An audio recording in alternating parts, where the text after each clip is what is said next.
What's up, everybody, and welcome back to another episode of Blood on the Razor Wire TV, where we bring it to you real and we bring it to you raw. Got a guy that went to prison when he was 16, spent many years of his life in prison, got out, and he's doing some big things. He's got a hell of a story, been through some things, done some things. I think he's been, jammed up where he ended up having to go to the hospital in prison, but we'll get into his story. Sonny, tell the people who you are, where you're from, and talk a little bit about you, bro. What's up, bro? Thank you for having me. My name's Sonny von Cleveland. I'm from Michigan. I went to prison when I was 16, as you said. Did 2 bits in Michigan, 18 years in total. Did 5.5 on the first one, 12 on the second one. And got out, and I left. I left Michigan. I'm like, I'm done. I'm out of that state. It's not the state in and of itself, but it's more of the mentality of being in that state. Like, it's a prison state. That's what they do. There's a lot of good dudes that are still there that shouldn't be, and that are doing amazing things for the world, man. And it's a shame. But other than that, I did my time in Michigan, and I determined that I wanted to make a better change in the world and make my time count for something. And so as soon as I got out and hit the ground running, man, I started using my story to motivate and inspire people that no matter what you've done, no matter what you've been through, man, you can get up and live the life of your dreams, do whatever you want. Let me ask you this, Sonny. You go to prison at 16, right? What do you go to prison for? So, it started so I caught my first felony when I was 7. I was 7 years old. I broke into a church with my brother, and it was small town politics, man, 'cause I'm from like a really small town, Carson City, Crystal, Michigan. And so I kept catching those felonies my whole adolescence. I was catching felonies because I was being molested by a bunch of dudes in the background. And so I came to find that when I get in trouble and I get arrested and I get on probation or whatever, these dudes go away. And so I kept doing it, just kept getting in trouble. And by the time I was 15, I had stolen a couple $1,000s out of the safe in my high school. I was on like a drug thing. We got caught. We was all stoned and we got caught, and they made us during lunchtime had to go in and sit with the principal and do like a drug class. And one day, nobody else was in there. I was early and nobody else was there. So I peeked into the safe and grabbed up an envelope, and it had a couple $1,000s in it. And the judge, when I went in for that, was sick of me. He was like, you know what? I'm done. Bind me over to adult court. And the first time I seen the judge in adult court, I'm done with you. I'm not even going to play with you. And he sent me to jail for 6 months. And while I was in there, all these other charges came up for houses I had broken into, bikes and stuff that I had stolen, cell phones, and just a bunch of dumb petty crimes that I was doing as a kid. And the judge was like, I'm not playing with you. I'm serious, and I'm going to make an example of you, and gave me 2 to 5. And that was a wrap. That was what changed the trajectory of my life forever. Let me ask you this, right? You're a young kid getting in trouble. You mentioned some pretty drastic stuff that was happening to you when you were a youngster. What was your family life like, though? What did your father do? Was your father present? Your mother? What was life like at Sonny's house? It was, my dad left when I was just a few months old. So I seen my dad. I've seen him 3 times in my life. Even though we know each other now, I found him on Facebook a few months ago, and that was the first time I talked to him since I was 16, since I went to jail. And so he wasn't there. My mom was like a heavy drinker and did a lot of drugs, and she didn't think that we knew, but you know what I mean? It never snows in July. And so I kind of, now that I'm an adult, was able to pick those things up. And so my mom had a tendency to pick dudes that would beat her ass all the time. So, I grew up watching my mom get choked and slapped and beat up and whooped on. And even one of the dudes was one of the guys that was molesting me. And on the surface, it looked like, any typical single mom, small town environment, right? But my brother was always getting into trouble. I was always getting into trouble. And my mother seemed to work really hard and like always had a couple of jobs. It was always gone. But it was a small town, right? It was small town growing up. So on when I wasn't being abused, I was off either drinking or doing drugs or hanging out with small town kids, or I'd be off in the woods. And I never had friends, man. I was like horribly bullied as a kid because I mean I'm this extroverted kid that wants to smile and have friends, but I'm being abused on the side. So I don't have any self-confidence or self-worth or self-esteem. And so my personal hygiene was really poor. And I lacked, being a cool kid. And so I was a target for the bullies, man. And they would torment me as a kid. And so, I mean, I was a loner for the most part. And I found my escape through music. I used to listen to music nonstop. And yeah, it was kind of typical, right? Until I had told on my uncle who was molesting me, and then our whole family went to shit. And that was it. There was no more aunts and uncles and cousins and grandmas, and everything just went south. It's crazy, man. I'm sorry to hear that, those things happen to you. I know that you go to prison at 16. What's it like for you to go? This is an adult prison you're going to at 16, right? Yeah, it was rough, man. So I I was raped the first week I was there. I went to Ionia quarantine, and two dudes ran into the cell when they opened, all the doors open automatically in Riverside. They open automatically, and people go to chow. And my bunkie had jumped off and ran out the cell, and I was now tying my shoe, and I looked up. Here they come, wow, and they lumped me up and had their way with me, and it made me snap, man. I snapped in that moment, and I grabbed a handful of pencils after they had left. The door closed again. I laid there going through my thing, and then I grabbed a handful of those little pencils that they give you, little segregation pencils. And when the door opened, I ran across the hall, just got to get my man in the face. And I mean, it's nothing significant, small little pencils, but it was enough that blood's going all over the place. And I had ran back into the cell. He started screaming. He's probably thinking he's getting just tore off. And I ran back in the cell. Here come the police. They come running down the hallway. They grab him up and take him out. And then I see his homeboy that was with him, and he comes up. He's like, "Man, y'all got to get me out of here. You got to get me out of here. You gonna get me too?" And I'm like, "Oh man, it's going down. I'm gonna be in some real trouble." But they carted him off down the hallway, and that was it. They didn't come back. Nobody said nothing to me. And I'm like, okay. And I felt like, here's my ticket. This is my key right here. If I be a savage like this, I'm going to be protected. Ain't nobody going to mess with me. And I developed that reputation immediately. And like, that was the start of my journey, and then I was there for, 45 days or so. And then we went to Lapeer Correctional Facility, in Lapeer, Michigan. And I was immediately approached by the gangs. They were like, "You about your business, man. We want to put you down." And I mean, I had no experience with any of this. Like, I've never seen gangs in my life. And, but I'm thinking, okay, I see what's going on here. I'm in. What do I need to do? And they're like, "Well, you got to put in work. We need you to go over there and hit my man over there. Give me the hookup." Boom, took it, went over there, pop, pop, pop. And I became that guy. I had no sense of compassion or caring. I didn't care about myself. I didn't care about anybody else. I just wanted to survive. And then Stop you. I want to stop you for a minute. I want to ask you, when these dudes, you say, they come in the cell, people watch prison movies and they've seen this stuff happen, where dudes are violated, young, skinny, white kid, you come into prison, not on no racial shit, but I mean, it happens to black folks, happens to Hispanics, it happens. And especially back then, I mean, this shit happened a lot back then, right? I mean, things have progressively changed. I mean, it still happens. This was 1998. This is before PREA became a thing. So, I mean, when this happens to you now, I know you just said, you pretty much had no, self-confidence. Is it embarrassing for you to talk about this happening to you?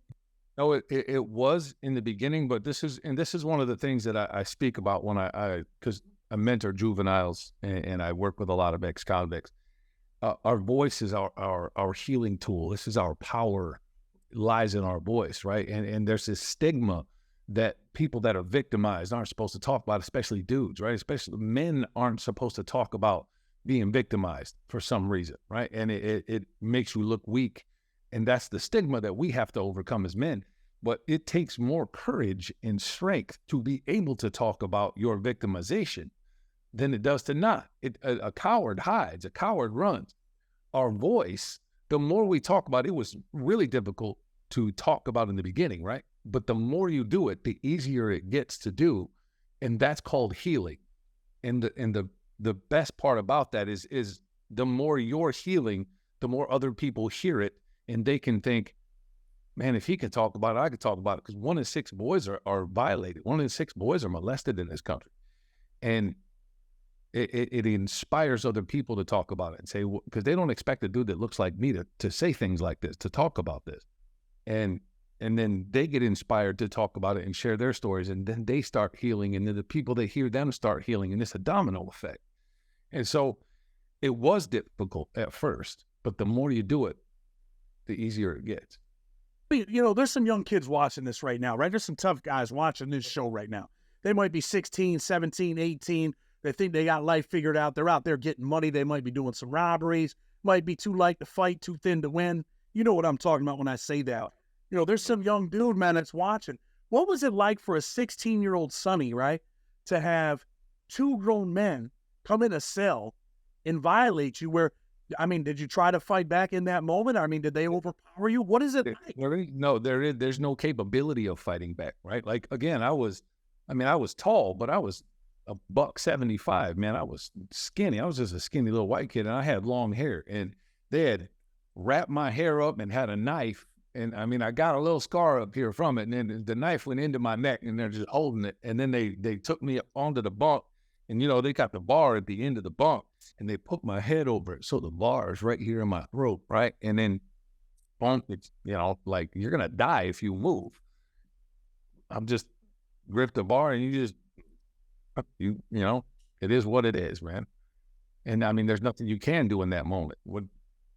Survive. You know, you hear a lot of guys that are real gangster or real tough and be like, well, you'd have to kill me. But when you're in that moment, that's when you realize how precious life is, right? You don't want to die. Nobody wants to die. And when you get in that moment, you're like, nothing you can do, right? So your instincts kick in and you just endure, right? And eventually, I mean, you go to another prison. I know that you click up. You end up becoming part of a gang. We spoke about that. I think you speak to youth all the time, and you talk about this story and gang affiliations, things like that. So you click up, and they say, hey, man, you got to go put in work. Is this like the first time in your life that you feel accepted, that this gang is embracing you? And it is. Because, again, as a child, I didn't have friends. I was always ostracized, and I didn't have any friends. I didn't fit in anywhere. And here, I mean, we got the cool handshakes and there's brotherhood. And I mean, like, we do cook-ups to celebrate people's birthdays, and new guys are coming in, new brothers come into the facility, or it's a holiday, and we all get together and everybody throws down and there's this semblance of family almost, right? Like, and it's you know that these people will ride for you because it's happened. You know what I mean? Like, one dude will go to war for you.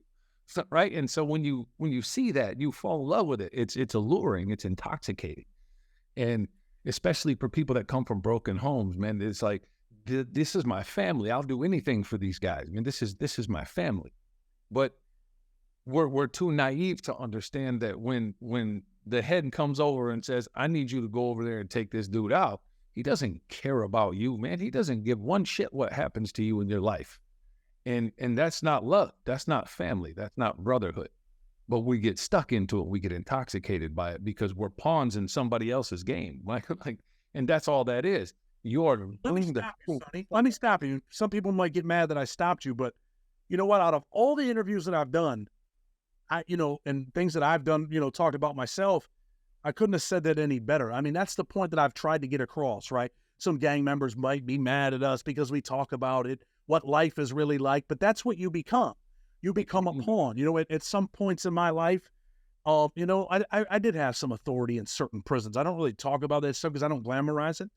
But there were people in my life that I used as pawns, right? And you always hear the same story. I wouldn't do anything I wouldn't send my men to do. Right. That's right. The story that you tell other people so that you can make yourself feel better about the things that you're doing. But, there's a young kid out there. So they'll do what you want them to do because they think that you'll do it too. But we never do. We don't go out on the front lines anymore. That's pretty important, that people hear that message, that there's some young kid that's in a gang, man, and he glamorizes the gang, and this is his family, and he loves them. And, I've had people on the show where it's like, man, I'll do anything for my people, for my gang.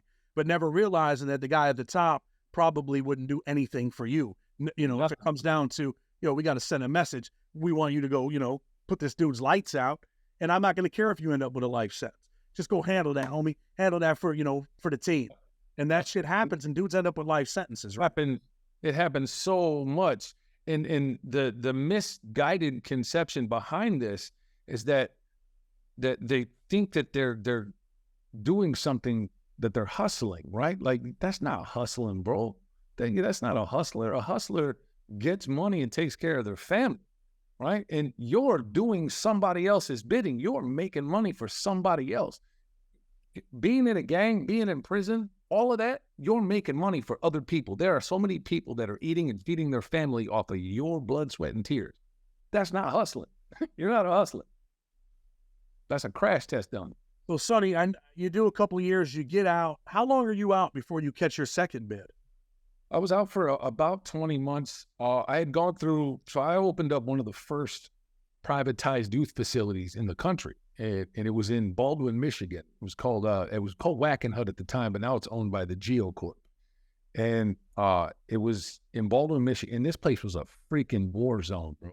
Like, they took about 50 or 60 of us, well, maybe 120. There was kids from MR, kids from Lapeer, kids from other facilities. If you were under 20, you went to Baldwin, and we opened it up. I was on the second ride-in.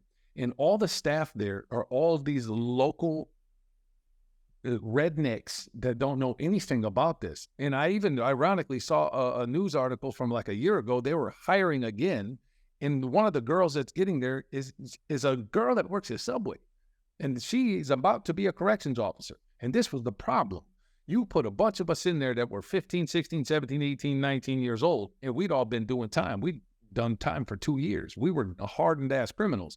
And you put us in with these people that didn't know nothing, right? And we're in there 2 or 3 days, and we're like, yo, what's up with yard, man? We need our yard, bro. And they just opened all the doors to every pod, every cell, and said, go ahead, the yard's out there. What did you think was going to happen? That was immediately, there's a territorial war. Immediately. Everybody clicked up, bump, bump, bump, bump. We get the kitchen, we get the library, y'all get the commissary, y'all get the barbershop, boom, boom. And a bloodbath ensues. It's a gang war all over. And then I think we were there for maybe a week, and this kid named White Tyson slapped a CO. CO was grabbing him on a shakedown. He turned around, he slapped the CO. Now, we all know that's a big no-no, right? You don't slap a CO. That's a new bit. They didn't know what they were doing. This guy's out of the hole 5 days later and just had an assault ticket. And we're like, really?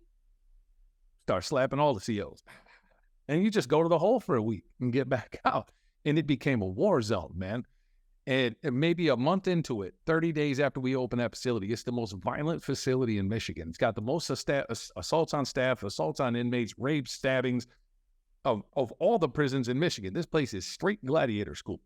So they come in, they lock it down, they bring in CERT teams from Virginia, they bring in some DOC cats, lock it down, and took their revenge on us, man. They kept us locked down for like a month. Then they started taking us to the hole. We're getting chained up in the showers, and they're beating the hell out of us. We're getting gassed, and they would hog tie us and take us out and throw us outside in the dog kennels in the middle of winter and pour water on us and leave us there for 6-7 hours.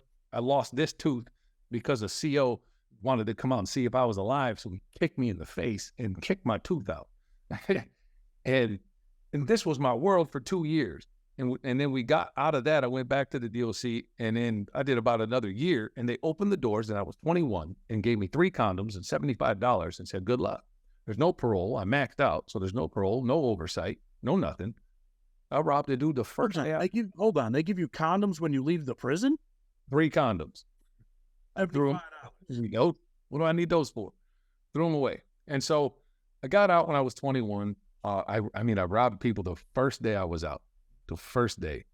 And that started the trajectory of my life. And now I'm into big boy crime. Now I realize, like, robbing drug dealers is a lucrative industry, right? It's a little dangerous, but what's danger? I'm not scared of nothing. I just would do all this. I tattooed myself up to look the part of a gangster. My whole goal in life was to be the next Scarface.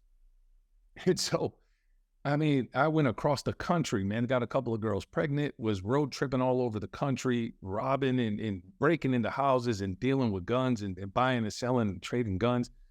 And came back to Michigan in 2004 in September, and we got caught. We had hit a bunch of houses, had a bunch of guns, and we got caught. And that was it, man. They gave me 12 years on that and sent me right back. And there's something about losing the second time where you're like, damn. And I had these kids, and we go back, and it's much the same, right? You get back, there's all your brothers. Well, hey, what's up? You know, you get back into it. But this time I'm like, you know what? I want to lay back a little bit. I'm trying to be a better person. And so I'm still going to represent. I'm not going to not, because, you know, I'm gang oriented. That's my mindset. I'm not going to stop, but I want to be a smarter gangster. So I started reading all the smart gang books, like 48 Laws of Power, The Prince by Machiavelli, you know, and The Art of War. And these books are not designed to teach you how to be a good human being. They're designed to teach you how to manipulate and thrive in a hostile environment. And so in 2008, I found out that my brother is having an affair with the mother of my oldest son. And I'm on the phone, and I mean, she'd been coming up every week, bring my kid to see me every week. We developed a great bond. And so this blew me out of the water. And she says, your brother is going to raise our kid as his own, and he doesn't think you should call anymore. And I'm like, I mean, it screwed me up, because my brother's the only person in the world that I ever loved, really. And so I lost my mind. And it wasn't long after that, this young kid comes in from Flint, and he ran into my cell and stole all my stuff. And so I made an example of him. I went out to the yard, and it was a very violent altercation. And they took me to the hole. Oh, and this is at Oaks. And I go into Oaks, and I'm in there washing blood and pepper spray off my face in the sink. And I hear this dude, hey, white boy, come talk to me. I'm like, man, and I spazzed out on him. Who are you talking to, bro? Blah, blah, blah. And he wouldn't stop every day, a few times a day. Hey, white boy, come on, man, come holler at me. And I would just cuss him out, man. I'm not going to talk to you. I'm in there for about a week, and I go down, I see SCC, the Security Classification Committee, and they told me, you're going to be in here for about 60 months. This dude is in bad shape. We'll see you again in 5 years. And I'm like, fantastic. I only got 8 years to go, so whatever, I'll do it. It doesn't matter where I do it. And I come back, he hollers over again. Hey, white boy, what they give you, man? What happened? And loneliness, whatever you want to call it, kicked in. And I seen he's a Moabite, right? Because he's got the Circle 7 in his window, and he's a Muslim, you can tell. Yeah, what do you want to talk about, man? What? Why are you so angry? Kind of question is that, my guy? I'm in prison. My life sucks. I'm in the hole. You won't shut up. There's lots of reasons why I'm angry. He says, no, man, that's why you mad.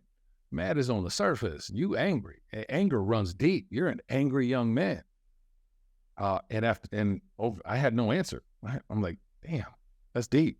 And then over the course of the next 19 months, this dude changed my life. This Muslim man changed my life. He started sending me books. First book he sent me was Man's Search for Meaning by Viktor Frankl. And I'll never forget reading that sentence.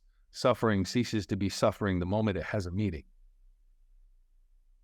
Like, man. And then I read Viktor Frankl's story, and I'm like, God damn, I have no excuse for what I've done in life. I'm a class A piece of shit. Like, this guy worked hard his whole life, built a business, had a beautiful family, and Nazis kick his door in and take his whole family. They take him to Auschwitz in a concentration camp, and he's watching his people be exterminated and slaughtered and tortured and experimented on.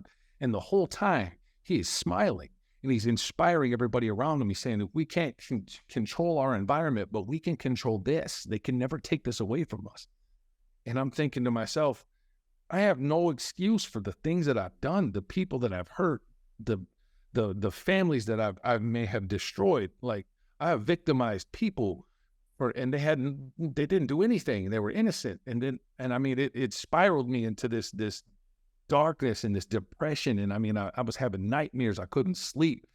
And the whole time, Mallory Bay is talking to me, and he's like, bro, you have to work through these things. It's in the past. You have to let it go. You have to move forward.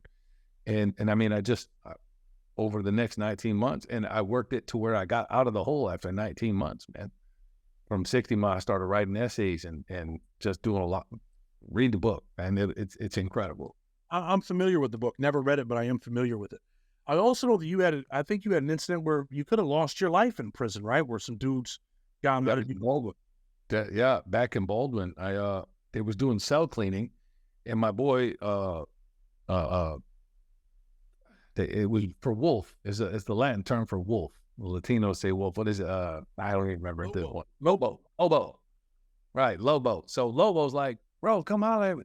So I go in the cell, and normally I'm on point, right? And I didn't even consider that his TV, everything is moved off of the desk and everything, and he's cell cleaning. I'm leaning up against the toilet, like woo, kicking it, and all of a sudden, here they come. Smoke first, and then the rest of them, and there's like 6 of them, and they all represent a different set on the other side. And I knew what time it was, and I mean, I barely remember.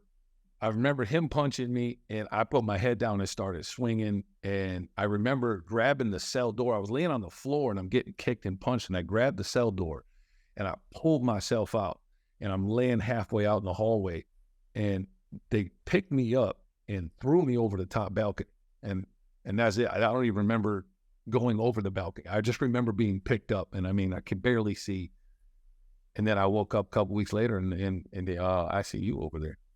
And like I was in a coma. And what was that for? Just because they were a certain, gang? No, I had. There was this one kid. It was a miscommunication at the end of the day. It was just some gang beef stuff. This one dude, they wanted him taken off the yard. He had done something disrespectful, and I took out him and his man because they were hanging together. And it turns out that his man's was on this side, was on our side, and not that side and the other side. And they determined that was my punishment for taking out one of their own. I mean, my thoughts were, you shouldn't have been hanging with y'all are just different crews, man. What do you? But it was not good, man. I almost died from that. Well, I mean, you're here now. I mean, you lived a wild life. How long you been out? In 3 days, it's my 7th anniversary. I got out August 16th of 2016. Oh, ain't that something? My birthday's August 17th. I like it. And I mean, I hit the ground running, and I've come to learn that we can manifest anything we want in life. It doesn't matter what you've done. It's about what you do. And when you learn to lead life through a lens of kindness and compassion, like kindness is my compass, right? I'm kind to everybody because kindness is the road to redemption.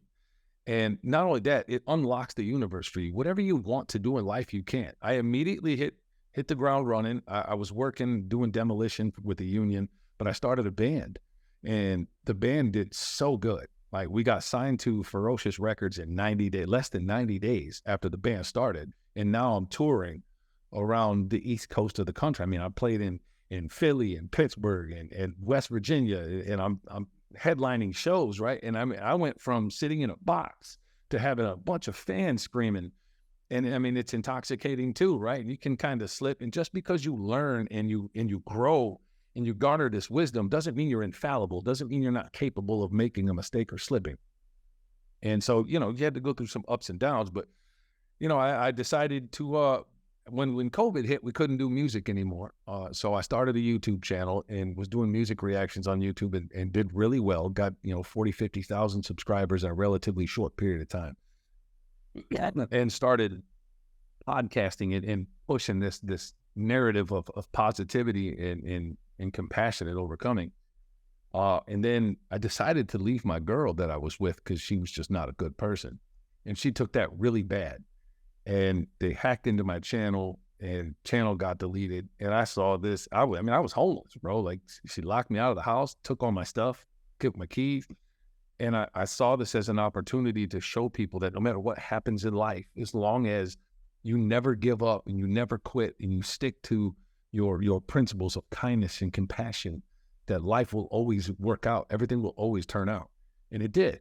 And 6 months later, I was in a car on my way out to California. And here we are, almost 3 years later. I got a book coming out. I started a nonprofit that is designed to provide mindset coaching and self-empowerment materials to the people that need it. We take them to juvenile facilities. We take them to jails. We donate books to prisons. We give speeches, and I'm building an empowerment center for people to come and use. I'm an advocate for an anti-bullying nonprofit out here called Buddha Bullying, where we go into schools, 5th, 6th, 7th graders, and we teach them about the effects of bullying. And it's so fulfilling, right? Like I live a fulfilling life, and there's just so much purpose to it. And it sucks that it took me that long to get there, but every single thing I had to go through got me to where I am. And listen, I love my life. You went from Michigan, you're in California, you're living a prosperous life. You're living a good life. You got like a restaurant or something going, or? I have a cat cafe.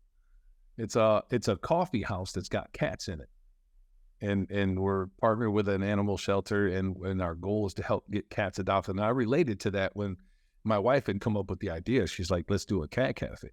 And I'm it. Let's get these cats out, because these cats are all locked up in the shelter, right? And I love animals. Animals don't deserve that kind of treatment. And so it was a natural thing for me, and we're getting ready to launch into opening the second one.